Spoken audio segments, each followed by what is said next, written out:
오늘 하나님 말씀은 복음서 강의 94강입니다. 제목은 보혜사 진리의 성령 이런 제목인데요. 제가 오늘 오전에 성령님에 관한 주제로 어느 정도 설교를 하게 될까, 강의를 하게 될까 이렇게 따져보니까 한 6번 내지 7번 정도 하겠더라고요. 물론 이어서 하는 건 아니고요. 이제 지난번 요한복음 7장에서 생수의 강을 한번 했습니다. 그리고 한 달 전인가 보혜사로서의 성령에 대해서 말씀을 한번 나눴고요. 오늘이 이제 성령님과 관련된 세 번째 강의입니다. 그래서 주요 주제는 이제 진리의 영이신 성령님에 관한 것이 오늘 내용입니다.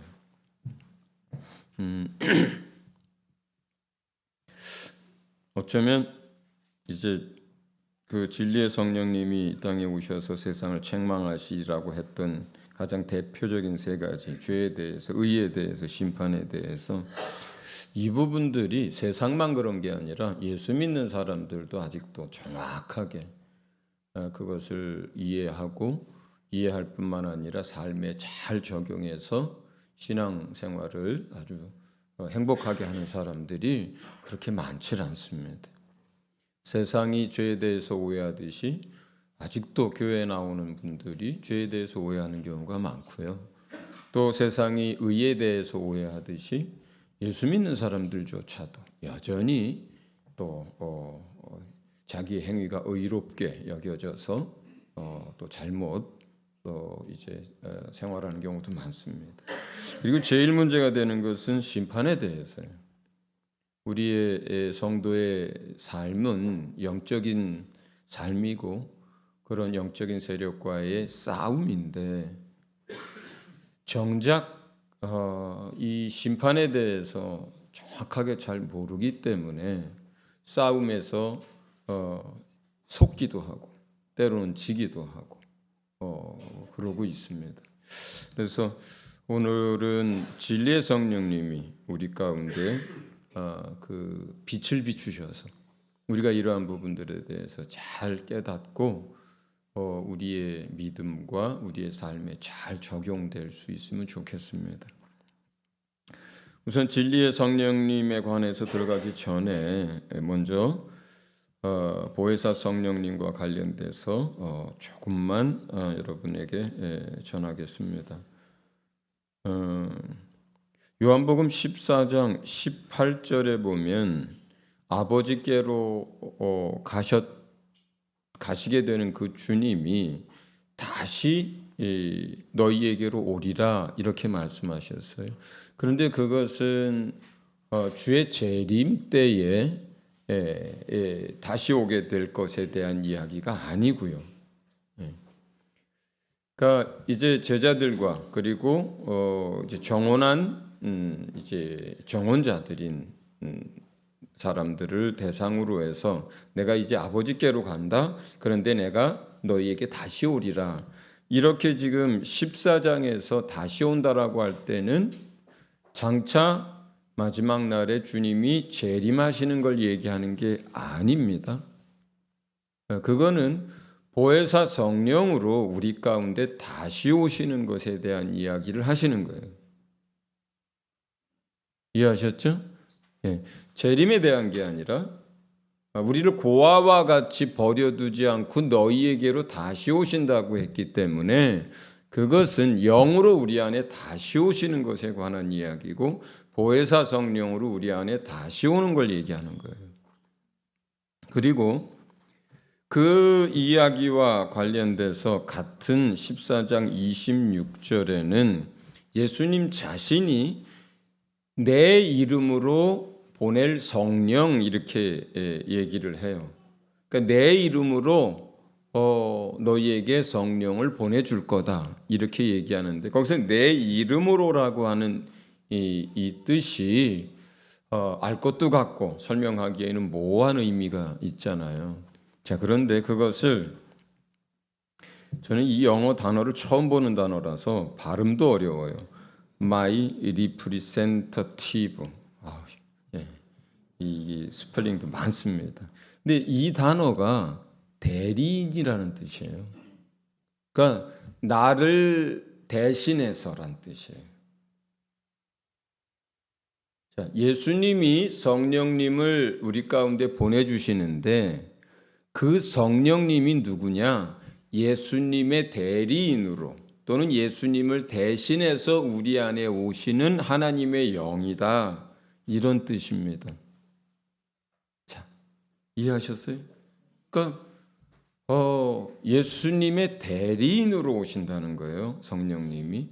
자, 그러니까 첫 번째는 예수님 자신이 우리에게 영으로 오신다라고 성령이 오시는 걸 설명을 했고, 두 번째는 나를 대신해서 내 대리인으로 성령을 보내줄 거다 이렇게 얘기를 하셨습니다. 근데 이 성령님은 예수님이 아버지께로부터 나오신 분이잖아요. 아버지 품 안에 계셨던 분이고 아버지와 함께 하셨던 분이고 말씀이셨던 분이 육체를 입고 이 땅에 오신 분이 예수님이잖아요. 그렇죠? 네, 그렇죠? 그래서 예수님이 14장에 제일 많이 했던 이야기, 16장에도 그렇고 하는 얘기가 뭐냐면 내가 누구로부터 왔다 그래요? 아버지께로부터 와서 다시 어디로 간다 그래요? 아버지께로 간다고 하시거든요. 예수님이 하나님 안에서 하나님으로부터 나오셨듯이 성령님 또한 아버지 하나님으로부터 나오는 거예요. 예. 그런데 누가 우리에게 보내주시고 누가 그것을 구하느냐? 예수님이 그렇게 하시는 거예요. 예수님도 아버지께로부터 나오고 성령님도 아버지께로부터 나오는데 예수님을 믿는 사람들 속에 성령을 부어주시는 그 일을 중간에서 누가 하시느냐? 죽으시고 부활하시고 아버지께로 돌아가신 그 예수님이 예수님의 빈자리 그리고 예수님을 대신해서 각 사람 속에 이제 영으로 오시기 위해서 성령님을 예수님이 아버지께 구해서 받아서 우리에게 보내주시는 거예요. 그러니까 예수님과 성령님 하나님의 사이가 그렇죠. 그래서 성삼위일체 하나님이라고 부르는 거예요.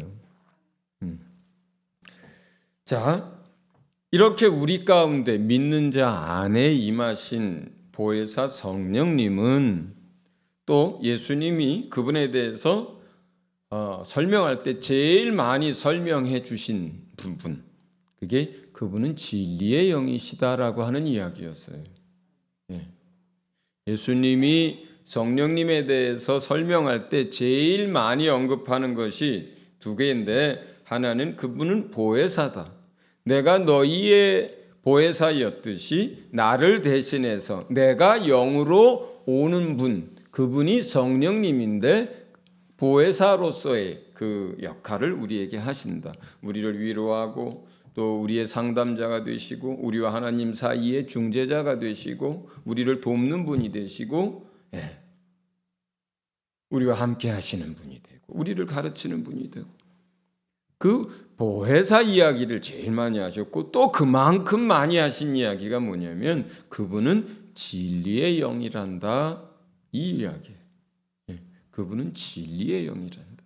내가 너희에게 아직도 이를 것이 많은데 너희가 그것을 깨닫지 못하고 듣지 못하는 게 많단다.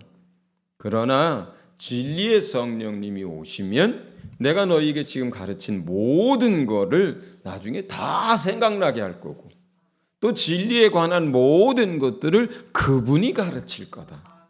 이렇게 얘기하신 거예요. 그 진리의 영이 누구냐? 바로 여러분 안에 계신 성령님이에요.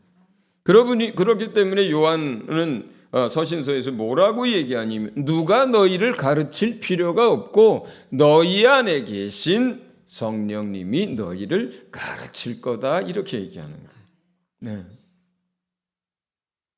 어린아이와 장성한 사람의 차이는 히브리서에서 비유로 설명할 때 어린아이는 딱딱한 걸 못 먹죠. 엄마가 이제 영양분을 음식을 먹고 그것을 다 소화해서 젖으로 만들어서 그것을 아기에게 먹이잖아요.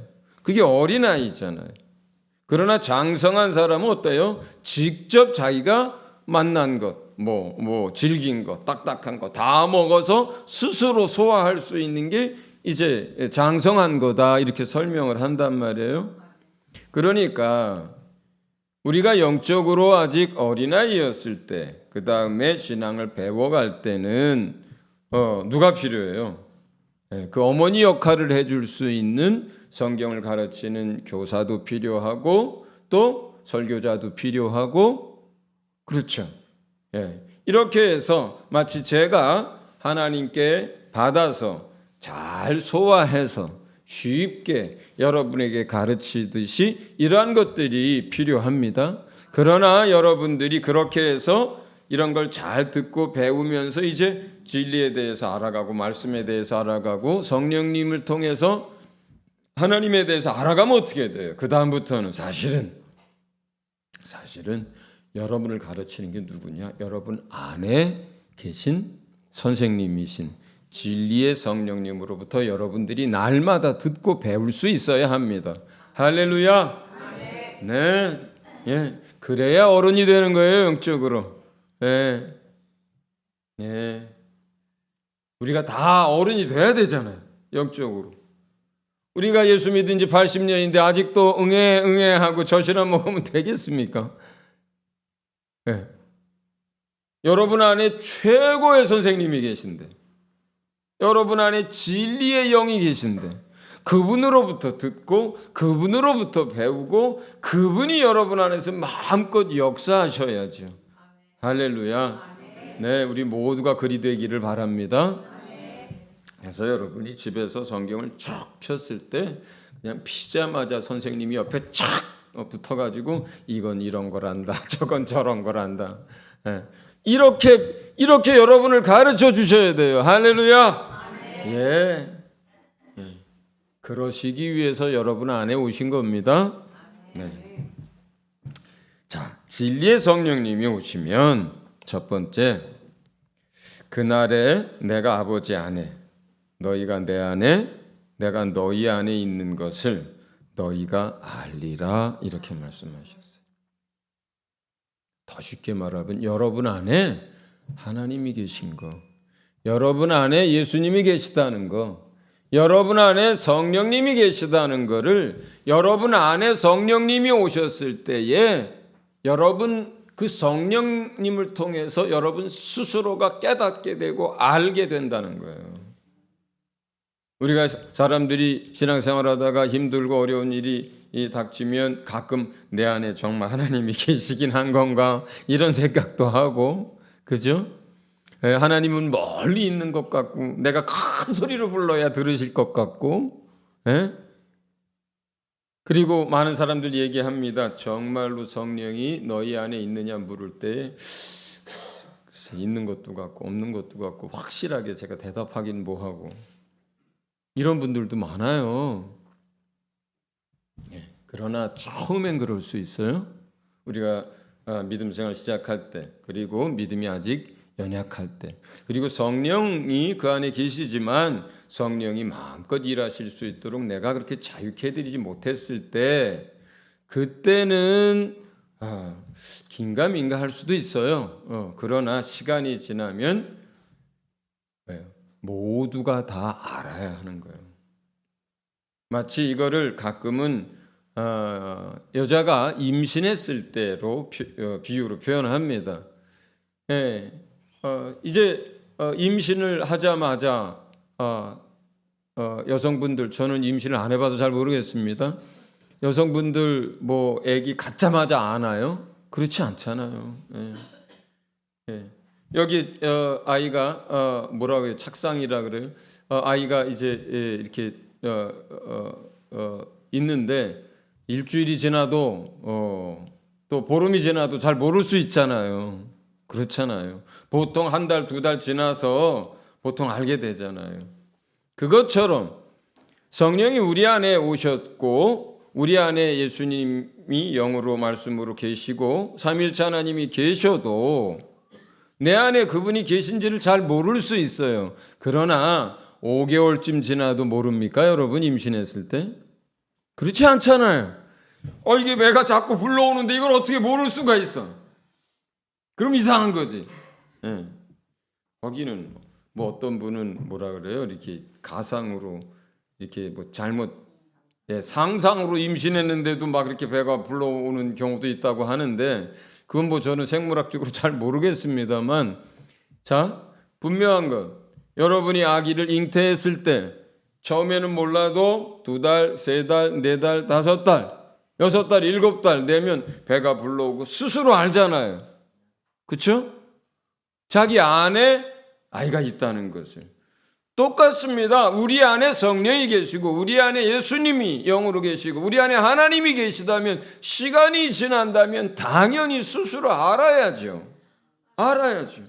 네. 아직도 내 안에 하나님이 계신지 성령님이 계신지를 모른다면 똑같은 비유로 거꾸로 설명하면 뭐예요? 결혼한 지 10년이 됐어도 아직 뭐예요? 잉태를 못한 거예요. 우리 안에 성령이 계시다면 시간이 지나면서 자연스럽게 알아야 하는 거거든요. 자기 안에 계시다는 걸. 그런데 예수 믿은 지 오랜 세월이 지나도 잘 모르겠어. 그러면 그때 어떻게 돼요? 주님, 내 안에 성령님 충만하게 보혜사 성령님 임하여 주십시오. 성령 충만하게 해주십시오 하고 기도해야 하는 거예요. 기도해야 되는 거예요. 그때 잘 모르겠으면 어떻게 해요? 기도하면서 성령님 내 안에 임하시고 내 안에 충만히 임해달라고 기름 부어달라고 그렇게 기도하면 되는 거예요. 찾아라 두드려라. 뭐 그 이야기할 때 그 결론이 뭡니까? 마지막 결론. 두드리는 것에 있어요? 결론이? 찾는 것에 있어요? 결론이? 아니죠. 하물며 하나님 아버지께서 구하는 자에게 성령을 주시지 않겠느냐? 이 이야기가 결론이란 말이에요. 그 이야기. 우리가 원하는 것보다 아버지 하나님이 예수님이 우리 안에 성령을 보내주시기를 더 원하신다는 뜻입니다. 그 이야기가. 그러니 구하는 자에게 주님 뭐라 그래요? 당연히 준다. 내 자녀가 죄사함 받은 내 백성이 구한다면 그건 내가 원하는 바요. 당연히 준다. 잘 모르겠거든 구하면 되는 거예요. 할렐루야. 두 번째 좀 전에 말씀을 드렸었습니다. 요한복음 14장 26절 그가 우리 안에 오시면 모든 걸 가르칩니다. 그가 제자들에게 예수님이 하셨던 그 모든 말씀을 생각나게 하십니다. 그래서 성경을 기록할 수 있었던 거예요. 그래서 성경이 기록된 거예요. 사람의 기억력이라는 게 뭐 얼마나 한계가 많습니까? 또 뭐 레위 마태 같은 경우는 가능한 한 이렇게 메모를 열심히 했겠지만 또 대다수의 사도들과 제자들이 뭐 따라다니면서 걸으면서 하시는 이야기 또 식사하시면서 하는 이야기 뭐 이런 걸 뭐 그때마다 다 적었겠어요. 자, 그런데 마태복음 보세요. 28장까지입니다. 분량이 엄청나게 많습니다. 그리고 거기에 교훈의 내용도 세세합니다. 이게 어떻게 이렇게 복음서가 쓰여질 수 있었을까요? 요한복음 보세요. 그 영적인 깊은 내용들을 길게 썼어요. 그게 사람의 기억에 의존해서 썼겠습니까? 아니면 생각도 잘 안 나고 뭔가 불분명한데 그냥 대충 썼겠습니까? 그럴 수 없는 일이잖아요. 주님 뭐라 그래요? 진리의 성령이 너희 안에 임하면 내가 너희에게 말한 모든 것을 생각나게 할 것이라 그랬거든요. 제자들이 간구했을 때 진리의 성령님이 보혜사 성령님이 제자들 안에 임하시잖아요.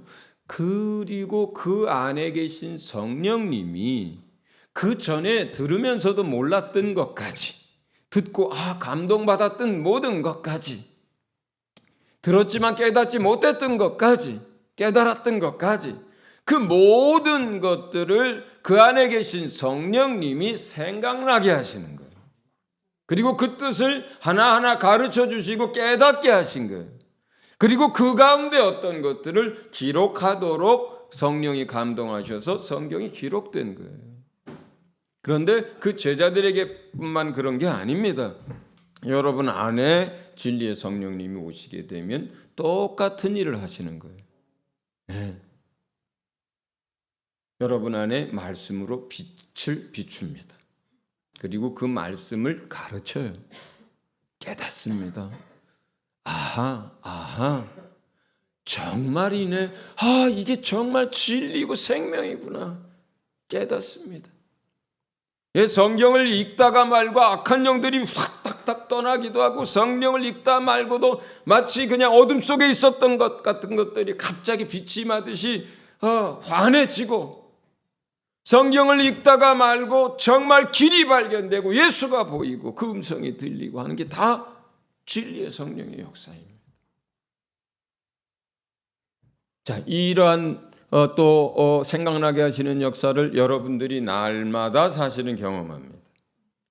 여러분이 성경 읽은 것을 계속 다시 되풀이하면서 암송하면서 진리는 이것이니 또 주께서 가라사대 계속 그걸 외우고 다닙니까? 그렇지 않잖아요. 여러분 식사할 때 다 잊어버리고 그냥 식사하시잖아요. 다른 사람 만나서 교제할 때 다 잊어버리고 하잖아요. 여러분 직장에서 컴퓨터로 일하고 고객 상대하고 할 때 계속 한쪽에서 잊어버리지 말아야지 하고 계속 기억하면서 고객한테 네 그렇습니까? 이렇게 하진 않잖아요. 그런데도 불구하고 하나님의 말씀이 필요할 때 어떤 일이 일어나요? 누구를 만났을 때, 누가 내 마음을 아프게 할 때, 내가 누구를 도와주려고 할 때, 전도할 때, 또 혼자 조용히 묵상하면서 길을 걸을 때 어떤 일들이 일어납니까? 여러분 안에서 말씀이 생각나게 하시는 일들이 성령이 하시는 일인 거예요. 성령이 하시는 거예요. 성령이 하시는 거예요. 할렐루야. 얼마나 좋습니까? 혼자서 많은 사람들이요, 예수 때문에 감옥에 갇혀가지고요 20년 30년을 살았어도요 정말 성령 충만한 사람들은 하나도 외롭지 않았다 그래요. 그리고 그 성령이 그들 안에서 성경이 없는데도 불구하고 그 전에 감옥 바깥에서 예수님 위해서 읽고 성경 읽고 했던 것들이 생각이 나서 그 말씀을 그 안에서 묵상하고 그 안에서 주님을 만나고, 우리의 삶 가운데 이게 성경 속에 있는 제자들에게 한 그 이야기로 남아 있는 게 아니라 성령 받은 여러분 안에서 이 일들이 날마다 이루어지고 있는 거예요. 여러분 안에 성령이 계시니까 진리의 성령이 오셔서 하시겠다 하는 일들이 여러분 안에서 날마다 배우고 날마다 말씀이 생각이 나고 말씀으로 여러분을 비춰주시고 하는 이 일들이 여러분 안에서 이미 경험되고 그렇게 진리의 성령이 역사하시는 줄로 믿습니다. 세 번째는 그가 와서 세상을 책망하시리라 이렇게 되어 있어요. 요거는 같이 오늘 주요 내용이니까 6절부터 8절을 우리 한번 좀 성경을 보도록 하겠습니다. 요한복음 16장 6절부터 11절까지 같이 읽습니다. 같이 시작.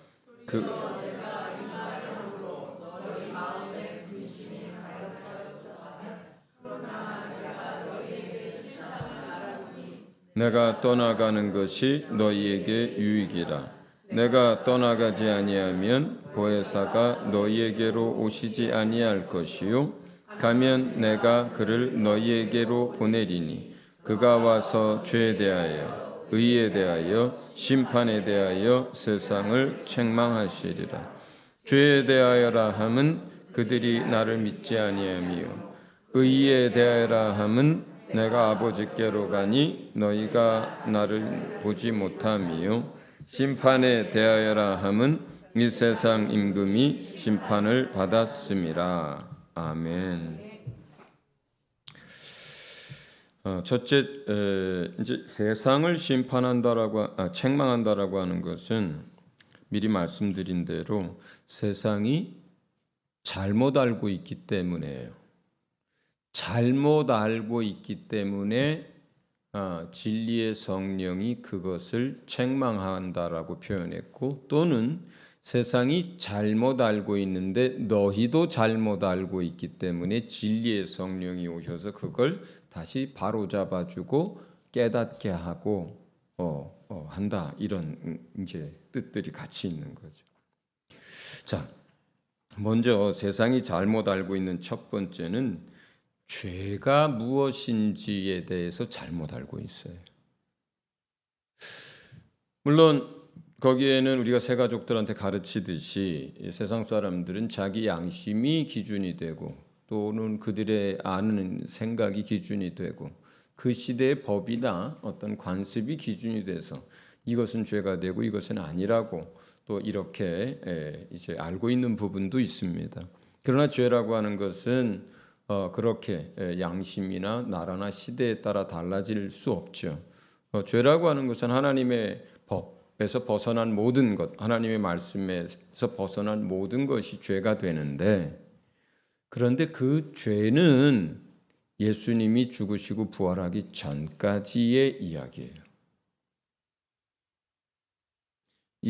예수님이 죽으시고 부활하기 전까지의 이야기, 여기서 하는 이야기는 죄가 무엇이냐에 대한 것이긴 한데, 그거를 좀 더 설명을 하자면 세상 사람이 심판을 받고 멸망하게 됐어요. 근데 그것은 죄의 싹스로 인한 거죠. 죄의 싹스로 세상 사람들이 멸망하고 심판하게 되거든요. 그러면 그 싹이 뭐냐고요? 그 싹이 뭐냐고요? 그들이 얘기하는 그들은 모르죠. 세상 사람들은 자신들이 멸망하게 됐다는 것조차도 모르는 게 대부분이죠. 자, 그럼 다시 설명할게요. 그들로 하여금 심판받고 멸망하게 하는 죄가 뭐냐 이거예요. 자, 그들이 어떤 죄로 인해서 심판도 받고 멸망하게 생겼거든요. 과거에는 그냥 하나님의 법에서 벗어난 모든 게 죄였어요.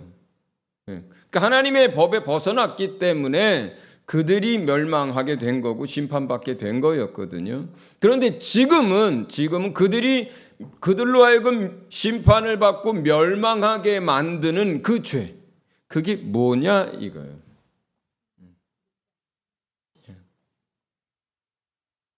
성경대로라면 예수를 믿지 않는 거라 그랬어요. 지금 여기 얘기에서는.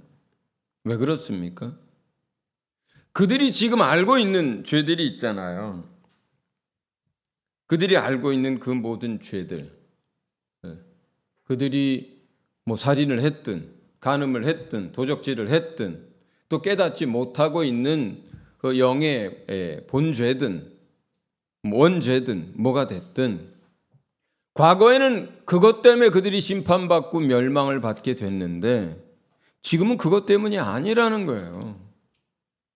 왜냐하면 예수 그리스도의 고난과 또 그 죽으심이 인류의 죄를 위한 대속이었잖아요. 그죠? 인류의 죄를 갚기 위해서 죽으신 거잖아요. 그런데 그것이 누구의 죄요? 모든 인류, 아담 아래에 있는 모든 사람의 죄를 그 싹을 대신 갚으신 거예요. 예수님이. 예수 믿는 여러분의 죄뿐만 아니라 예수 안 믿는 세상 사람들의 죄도 다 이미 갚아진 거예요. 아담 안에 있는 모든 인류를 대신해서 죽은 거예요. 다 갚으신 거예요, 그거. 그러니까 지금 멸망하게 된 것은 그 죄 때문이 아닌 거예요. 그들이 지었던 그 죄, 하나님 앞에서 심판받고 멸망하게 된 그 죄, 그들이 그래서 그것 때문에 지불해야 할 그 싹, 영원한 멸망, 그건 예수님이 갚았다고요. 예수님이 갚았어요. 그러면 이제 세상 사람들이 심판을 받고 멸망하게 된 그들의 죄는 뭐냐? 하나님이 아들을 보내서 세상 사람들이 모든 죄를 대속했는데, 그리고 하나님이 그 아들을 통해서 당신의 사랑을 나타내 줬는데,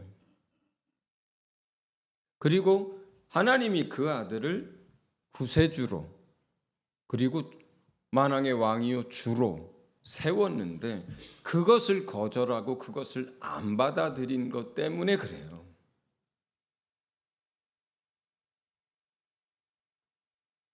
이해하셨어요? 예.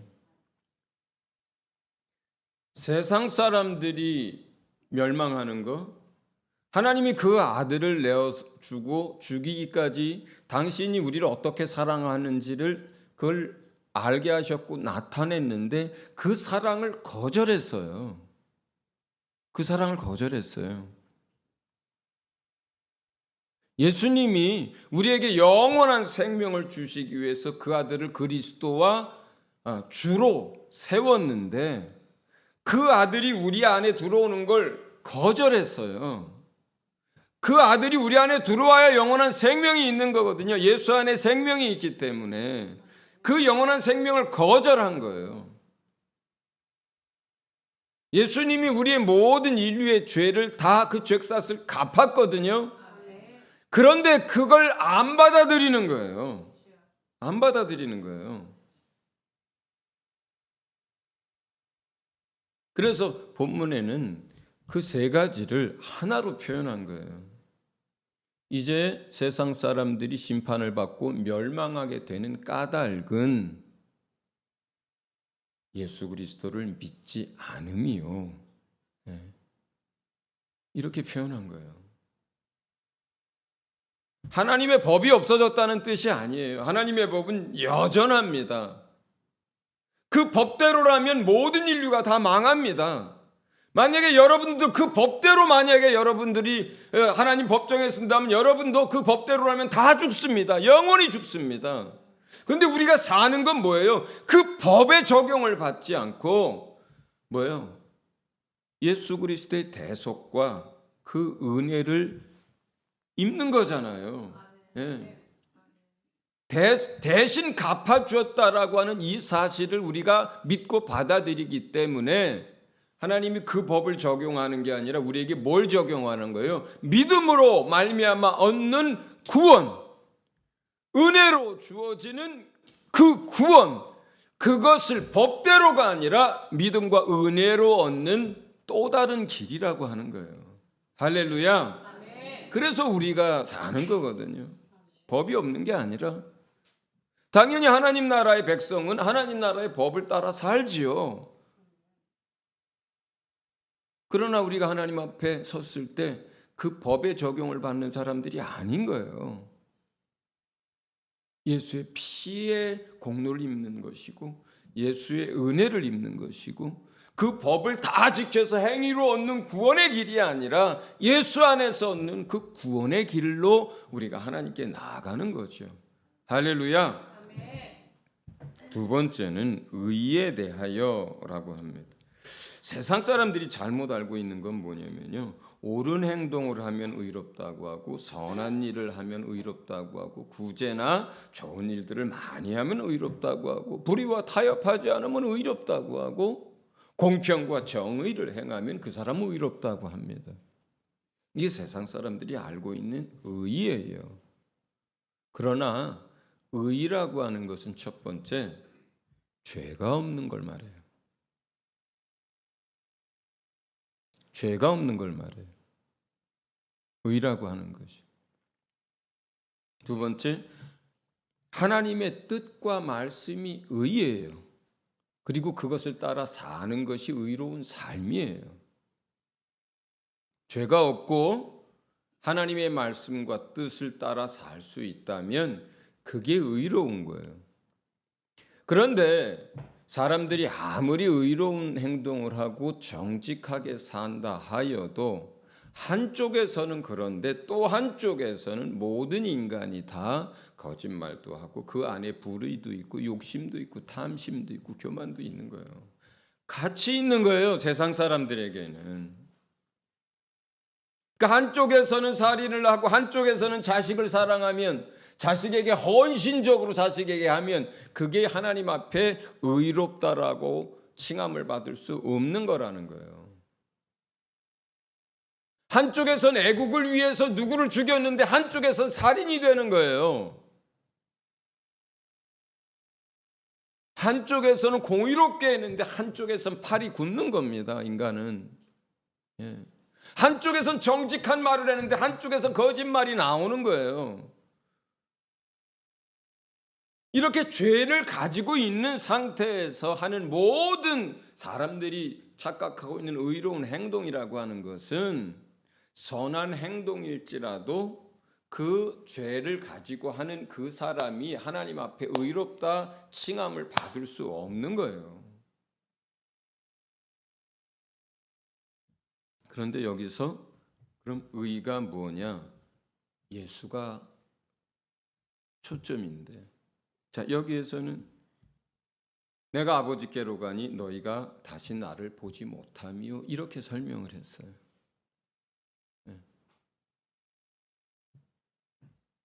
내가 아버지께로 가니 너희가 나를 다시는 보지 못하며, 의를 이렇게 설명하셨어요.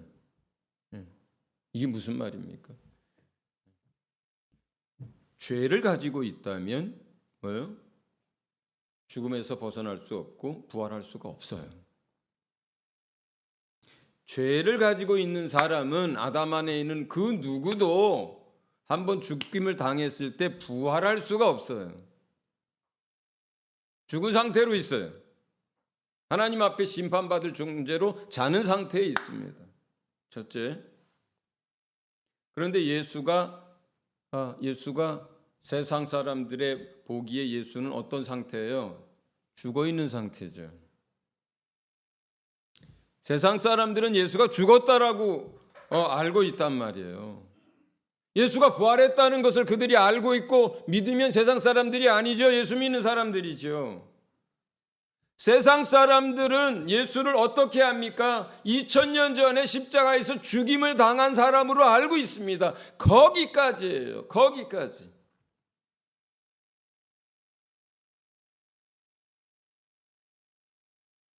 그러면 예수는 누구랑 똑같은 거예요? 아담 안에 있는 어떤 사람이랑 똑같은 거예요. 죄를 가진 사람인 거예요. 우리와 똑같은 사람 중에 하나인 거예요. 예수는 죽은 상태로 그대로 있다면. 그렇지 않습니까? 그게 세상 사람들이 아는 거예요. 세상 사람들도 예수를 무슨 4대 성인, 3대 성인의 하나라 그래요. 예. 그건 뭐예요? 옳은 일을 했다, 좋은 일을 했다, 이런 의미겠지요. 세상 사람들이 알고 있는 의의 기준대로 좋은 일을 하고 악한 일을 한 게 아닌데 애매하게 죽었고, 이런 의미일 거 아니에요. 그들이 의롭다라고 생각하는 그 기준하고 똑같은 거예요. 그러나 예수는 뭐예요? 그들에게는 죽어 있어요, 아직도. 그런데 여기서 예수께서 아버지께로 다시 갔다 그래요. 그래서 우리가 그 육체로 공생애 중에 계시던 그분을 볼 수 없다 그래요. 여기서 제일 중요한 게 뭡니까? 아버지께로 갔다는 거예요. 부활해서 갔다는 거예요. 예수 부활했다는 말을 이렇게 설명한 거예요. 예수가 부활하셔서 승천했다, 이 말을 이렇게 설명한 거라고요. 그러면 예수가 부활했다는 뜻은 뭡니까? 죄가 없다는 뜻이에요. 첫째, 예수가 부활했다는 것은 죄가 없다는 뜻이에요. 죄가 없으니까 부활하죠. 죄가 없으니까 죽음에서 갇혀있지 않고 부활할 수 있는 거예요. 그리고 예수가 하나님의 말씀이고 예수가 그 말씀을 따라서 이 땅에 오셨고 그 말씀에 순종하여 죽었고 그 말씀대로 하늘에 오르셨습니다. 그게 의로운 삶이에요. 그게 의로운 삶이에요. 예수 자신이 죄가 없기 때문에 의롭고 예수 자신이 하나님의 말씀이기 때문에 의롭고 예수 자신이 그 말씀대로 사셨기 때문에 의로운 거예요. 그래서 그가 죽으시고 하늘에 부활하셔서 하늘에 오르신 것입니다. 이게 의라는 거예요. 하나님이 말씀하시는.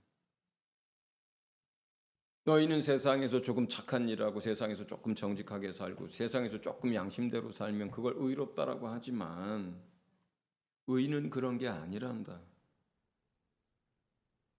의는 죄가 없는 것이고 의는 하나님의 뜻과 말씀이고 의라고 하는 것은 그 말씀대로 사는 삶이란다. 그런데 봐라, 누가 그렇다는 거예요? 예수가 그렇다는 거예요. 그게 하나님이 말씀하시는 의라는 거예요. 사람들이 얼마나 자기의에 빠져서 삽니까? 조금만 뭘 좀 선한 일을 하면 그것 가지고 의롭다고 하고 그것 가지고 삿대질하고 사람들 공격하고 얼마나 그러고 삽니까? 그 자기의가 얼마나 강합니까?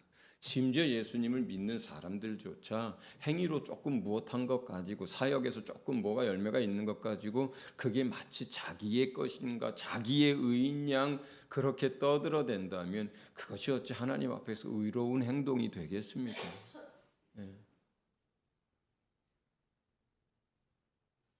의인은 없나니 세상 가운데 아무도 없습니다.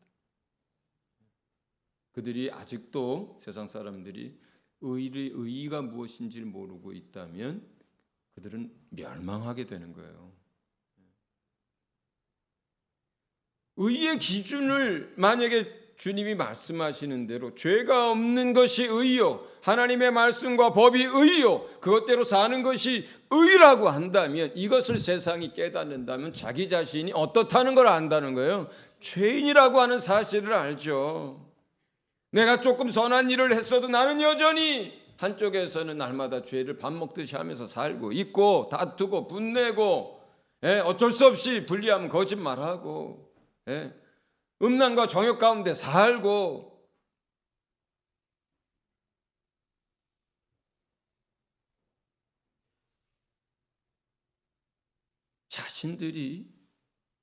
세상 사람들이 자신의 행동에 무엇 그 선한 것 조금을 가지고 그걸 의로 여기기 때문에 세상 사람들이 죄 가운데 살면서도 스스로 죄인인 것을 깨닫지 못합니다.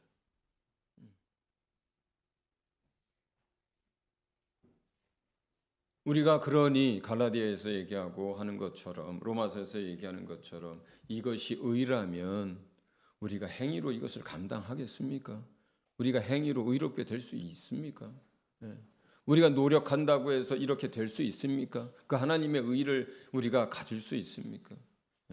우리가 뭘 배우고 무슨 선을 행한다고 해서 이 의를 우리가 얻을 수 있습니까?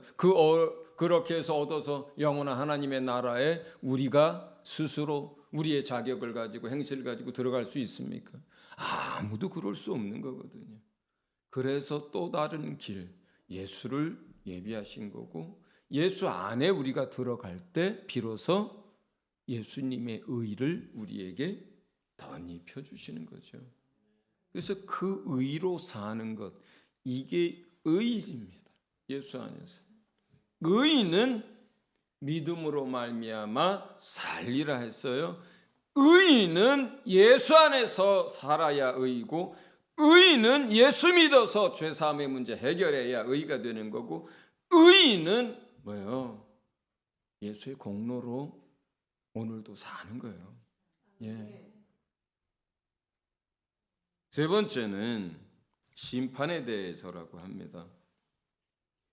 이 부분은 좀 여러분 잘 좀 이해하셨으면 좋겠어요. 첫째, 세상 임금이 심판을 받았다고 해요. 지금 우선 결론적으로 여기서 세상 임금은 누구예요? 어둠의 지배자, 또 어둠 가운데서 또 세상에 믿지 않는, 오늘도 불의 가운데 살고 있는 사람들 가운데 역사하는 영, 마귀를 말하는 거예요. 사단을 말하는 거예요. 세상 임금이라고 하는 그것은. 근데 그 세상 임금이 과거형이에요. 심판을 이미 받았어요. 심판을 받았다는 얘기는 정죄되었다는 뜻이에요. 아직 형벌은 남아있어요. 영원한 지옥 불못에 던져지는 것은 아직 남아있어요. 시간이 남아있어요. 그러면 세상에서도 이제 사형 선고를 받았어요. 그러면 바로 법정에서 바로 죽입니까? 아니잖아요. 감옥에 가둬놨다가 사형 집행 날에 죽이잖아요.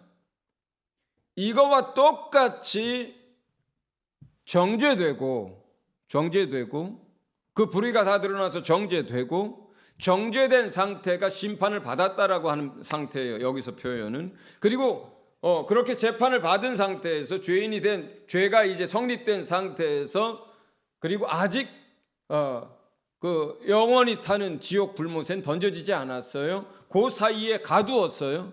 거기가 여기예요. 거기가 이 땅이에요. 맨 처음에 그 불의가 드러나서 3층천 하나님이 계신 곳에 쫓겨납니다. 그리고 우리가 보통 2층천이라고 하는 곳에서 역사를 합니다. 그게 다니엘이나 다른 성경에서 볼 때 뭐예요? 하나님의 군대 장관인 미카엘과 그리고 하나님을 대적하는 영들이 하늘에서 싸운다 그래. 하늘에서 싸우고 그들을 제압한 다음에 땅에 내려와서 다윗으로 하여금 또는 다니엘로 하여금 소식을 전하고 전쟁에서 승리하게 한다 그래요.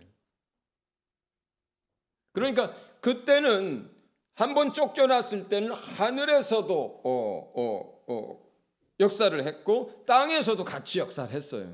그러다가 계시록에 보면 뭐예요? 다시 하늘에서 있을 곳을 얻지 못하고 쫓겨납니다. 어디로? 땅으로. 지금이 그 시대예요. 그래서 지금 이 땅 가운데서, 인류 가운데서 여전히 악한 영들이 역사를 합니다. 날마다 우리를 괴롭히고 우리와 영적 싸움을 싸웁니다. 그러나 중요한 게 뭐예요? 이미 정죄되었다는 거예요. 이미 하나님의 법정에서 재판을 받고 정죄되었다는 거예요. 정죄가 되는 그 순간에 어떤 일이 일어날까요? 모든 그 이전에 가지고 있었던 권리, 합법적인 모든 것들을 다 박탈당하는 거예요. 여러분, 마귀는 지금 더 이상 우리를 참소하지 못합니다. 참소한다라고 할 때는 뭐냐면 하나님의 법정에서 사람들을 향해서 정죄하는 걸 참소한다라고 하는, 법정에서 쓰는 용어예요. 마귀는 더 이상 우리를 참소하는 자가 아니라 이전에 그랬다는 거예요. 과거에 그랬다는 거예요. 그러면 지금 우리 안에서 일어나는 일은 뭡니까? 마귀가 우리 안에, 우리가 무슨 잘못을 하면 우리 안에 그걸 가지고 집요하게 정죄하는 마음을 넣어주고, 그리고 그것에 대해서 내 안에서 고소를 하고, 너 그랬지 않느냐? 네가 너 같은 게 뭘 한다 그러니? 너 어제도 그렇게 해놓고 나서 오늘 또 무슨 뭘 하나님을 위해서 네가 뭘 전도를 해? 야, 너 낯짝도 참 두껍다. 이거 다 누가 하는 거예요? 마귀가 하는 건데 이게 합법적인 거예요? 아니에요. 불법으로 하는 거예요. 불법으로 하는 거예요. 그럼 우리가 죄를 지었을 때 그러면은 그냥 죄 짓고 말았어 하고 그냥 그게 끝나면 돼요? 마귀가 정죄할 때 야, 가. 그러면 돼요? 아니죠. 우리는 빛 가운데 삶으로 내가 넘어지고 실수한 것들을 내가 알아야 하고, 또 내가 넘어진 것에 대해서 내가 속상해야 하고, 그리고 그걸 가지고 그 순간 누구에게로 가져가는 거예요? 예수께로 가져가면 되는 거예요. 그런데 마귀가 정죄를 할 때 우리 안에서 그 정죄감을 불러일으키고 막 그렇게 할 때 우리가 그 상태에서 마귀가 원하는 게 뭐예요? 예수께로 피하는 걸 원하는 게 아니라 그 가운데서 사는 걸 원해요.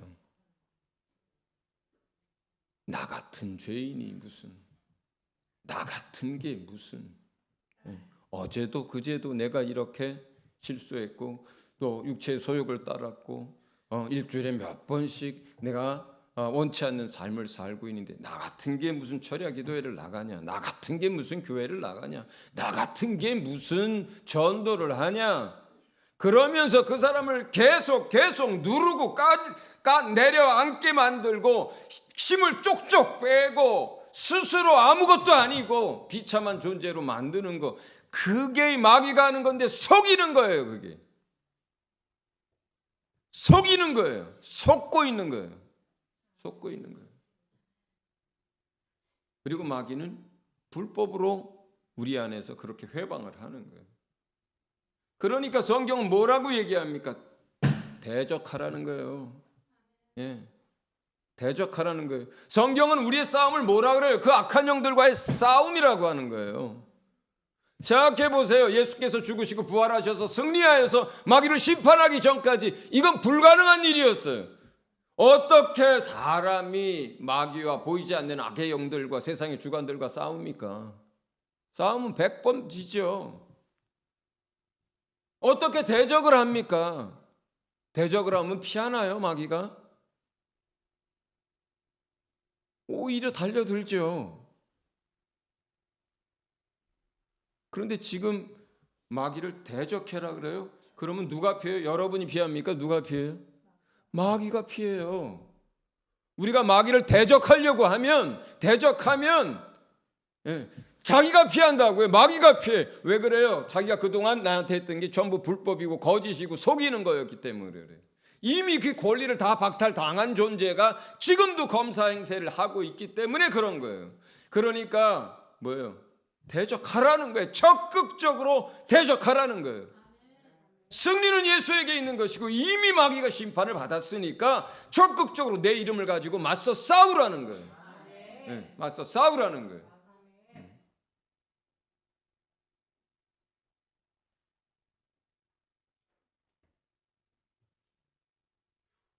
우리가 누군가를 성도가 됐든 누군가 됐든 그 사람이 잘못했을 때 그 사람을 정죄할 때 성경은 이걸 뭐라고 표현해요? 마귀의 정죄에 빠졌다 그래요. 내가 나를 정죄하든 내가 다른 사람의 뭘 행실을 보고 정죄하든 마귀가 속이는 것에 올무에 걸린 거예요. 내가 마귀에게 속아서 다른 사람을 정죄하고 있는 거예요. 그러나 마귀는 합법적인 모든 권세, 권리 전부 다 박탈당했습니다. 검사로 있다가 살인죄를 저질러 가지고 법정에서 살인으로 해서 사형 선고를 받았으면, 감옥에 갇혔으면, 그래 가지고 그 감옥에 갇힌 그 사람이 아직도 검사입니까? 아니잖아요. 그가 정죄되고 갇히는 순간 그가 이 세상의 대통령이었든 검사였든 뭐였든 합법적인 그걸 다 박탈당하고 갇히는 거 아니에요. 지금 마귀가 그렇다는 거예요.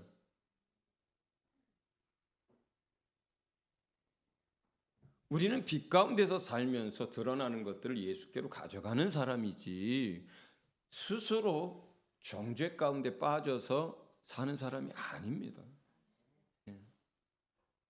마귀는 지금도 우는 사자가, 배고픈 사자가 먹잇감을 찾아서 나서듯이 우리에게 그렇게 달려들고 그렇게 우리를 회방하지만 그가 무엇을 하든 무슨 말을 하든 전부 다 거짓이고 전부 다 속이는 거고 그는 그 자격을 이미 박탈당한 존재예요.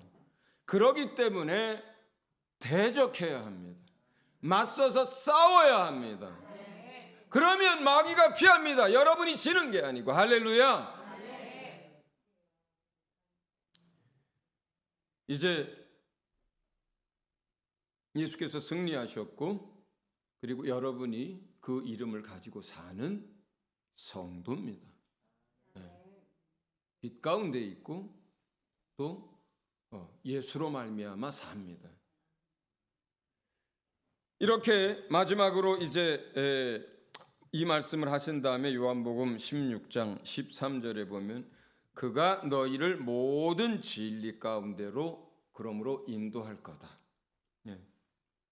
그가 스스로 말하지 않고 아버지께 들은 하나님 아버지께 들은 말, 예수께 들은 모든 말씀을 가지고 우리에게 가르치고 말씀하실 거고 또 뿐만 아니라 하나님의 계획 안에 있는 장래 일들에 대해서 우리에게 또 알게 하셔서 또 그 일들을 하게 하실 것이고, 그리고 세상 사람들 가운데 또 예수 믿는 사람들 가운데 나의 영광을 드러낼 것이다. 나의 영광을 드러낼 것이다. 성령님은 우리 가운데 오신 진리의 영입니다. 할렐루야. 그분이 여러분의 선생입니다. 할렐루야. 그분이 성경을 지으신 기록자입니다. 할렐루야. 여러분, 이제 그런 마귀와 대적하고 그리고 싸워서 예수 이름으로 승리하시기를 예수 이름으로 축원합니다. 네, 우리 이 시간 같이 말씀을 기억하면서 하나님 앞에 같이 기도하겠습니다. 기도합니다.